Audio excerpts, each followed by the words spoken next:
So hello everybody and welcome back. Today we'll be taking a look at this Mitsubishi GTO twin turbo in 1/24 scale from Tamiya. I've done this before, but it was a really bad video. My camera wasn't so good. Now it's better, I hope at least. I love this car. It's a cool car from the late 90s. It was one of my favorite ones on Gran Turismo, and Gran Turismo 2, because you could buy it really cheap at the beginning and you beat the whole game with it. So let's take a look at what's inside the box. So let's start here by looking at the instructions. You start here with number 1 with the rear suspension and the engine, half shafts, the framing here.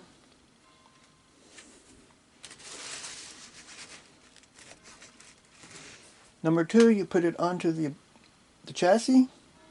It looks like you paint the fuel tank here, put the shocks in, put the brakes on, and some poly caps inside so the wheels turn.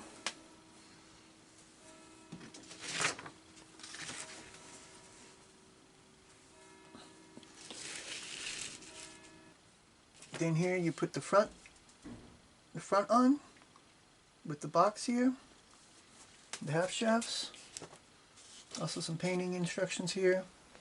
You put this framing piece onto it with the shocks.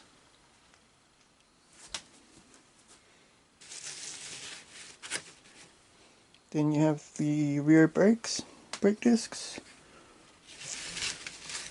Number 4, you put together the exhaust.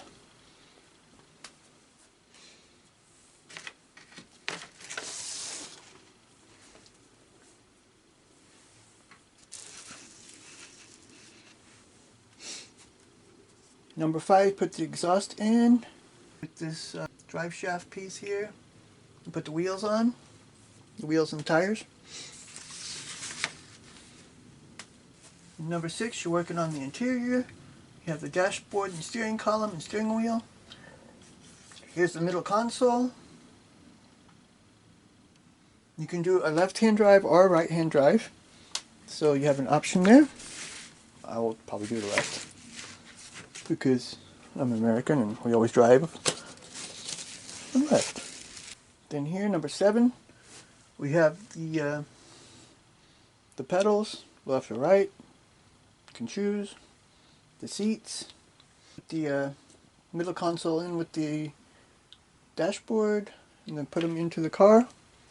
Number 8, you put the interior onto the chassis. Number 9, you're doing some detail on the body, some painting detail.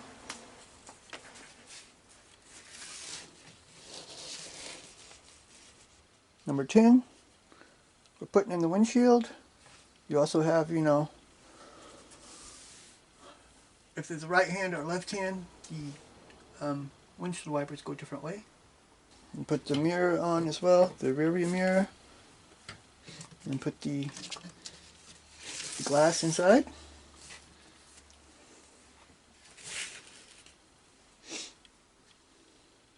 Number 11, put the chassis and the body together.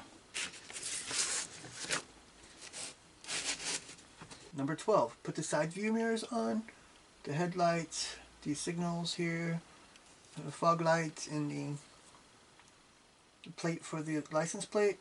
Then you have a rear windshield wiper and the plate for the license plate in the back. And here on the bottom, the spoiler lights in the back. And then here at the end, we have some painting instructions. It says left-hand steering. I don't know what that matters with the painting instructions, but I'm thinking maybe a dark green, like a metallic dark green. I kind of like that on this car. Although the blue looks good too. So it looks like a nice build. It looks like a nice kit. Let's take a look at the parts now. Here we have for the GTO a small decal sheet. We have some license plates. You have a couple of different ones here. GTO, Mitsubishi, active arrow, some little symbols. Here's a the gauges and everything, and a sun strip for the front and the defroster for the back. They look pretty good. It's just a simple, small decal sheet. So here first we have our tires, and there's a little bag with polycaps. I'm not going to open it because I don't want to lose them, even though I probably have some extras from tanks, but the tires don't have parts to cut out. There's the writing on it. It says the size of the tire, and I think this Edvan is a brand, which I've never heard of, but they look pretty good. There's not anything to cut out of it, so no problems there.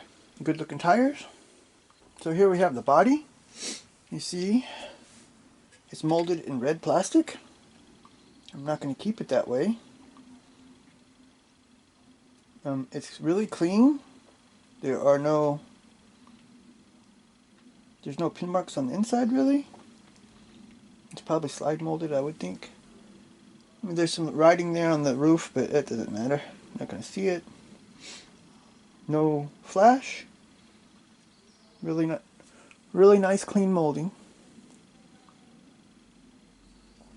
Probably looks a little different with that light. The one light makes it too bright, more orangish, but it's really red. So on the next sprue, we have more body parts, plus the exhaust, the windshield wipers. I see no flash at all. Also, here's the rotors and brakes. You got the pin marks are in here where they're supposed to be, where it glues together to the car. It's really good. There's no flash at all on these trees. The molding looks really crisp, really clear. Of course, the red's going to be painted over with some other colors, metal, like steel. Also in this bag were the clear parts, which look pretty good. There's a little bit of a marring here. Well, it's like it got scratched a little bit here on top, but that won't be too hard to fix. Here's the headlights and the other lights here. The lights for the back. I have from testers the clear red and the clear orange for lights, but it's getting really old. I mean, I don't know how old it was when I bought it, but they're already over 20 years old. It's a little bit of, I always have to put a little thinner in it, but it still works. That's the good thing about the testers and Model Master paint. It's in these glass jars. It doesn't get bad as fast. These Revell and Humbrol tins, they dry out because you can't really close it again really good. So the next little sprue are the wheels and rims. Well, the rims in chrome. That's the only chrome parts on the kit.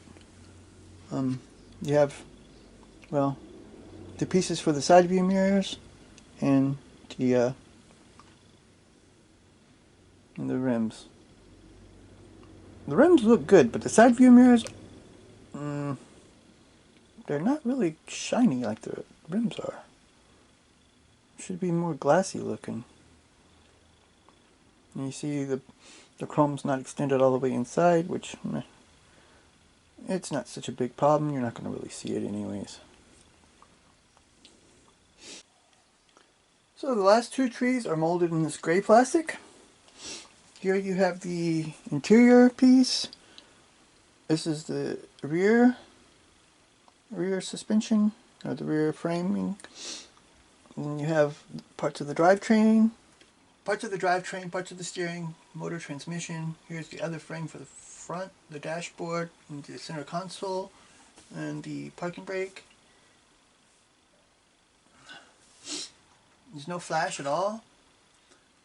Interior looks really nice, but you see it doesn't have separate side panels, so you're gonna have to paint everything while it's in there like it is. I haven't figured out what color I want the interior. I kind of like gray interiors. Depends on the color of the car, of course. See pin marks? I don't see flash.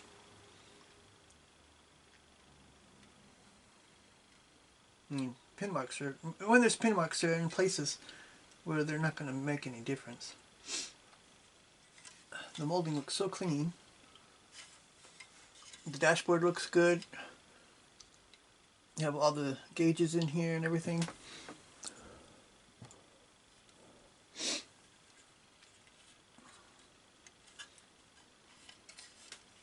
And the last sprue here, we have the chassis, your steering wheel, some more of the drivetrain parts, the other dashboard, because this is the right-hand drive dashboard, seats, springs,